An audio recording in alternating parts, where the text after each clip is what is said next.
Salut toi, aujourd'hui on parle d'un truc en statistique qui fait autant de dégâts qu'un enfant de 4 ans devant un calendrier de l'Avent, j'ai nommé les tests multiples.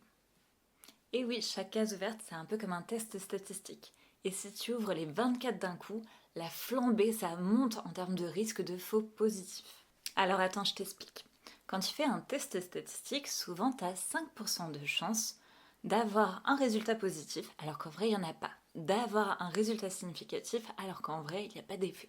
C'est ce qu'on appelle un faux positif.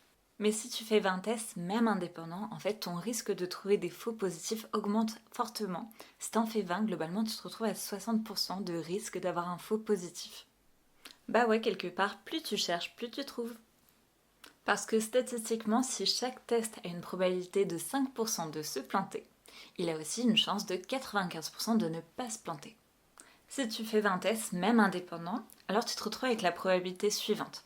En fait, tu veux que le premier test, il se plante pas, donc 0,95, et donc souvent en proba, le et c'est un fois, que le deuxième test se plante pas non plus, fois 0,95, et aussi que le troisième ne se plante pas non plus, donc fois 0,95. Et en fait, ça, tu vas faire 20 fois, donc 0,95 puissance 20, et donc égal à 0,36. Donc la probabilité qu'il y a au moins un test qui se plante, tu prends l'inverse, donc tu vas faire 1 moins 0,36 qui est égal à 0,64.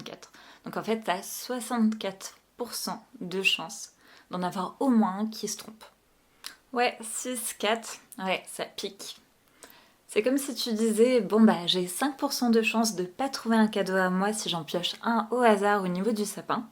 Mais si t'en pioches 20, bah là ça va être difficile de pas tomber sur toi. T'auras 64% de chance de tomber sur toi. Bon, je suppose que du coup t'as compris le problème.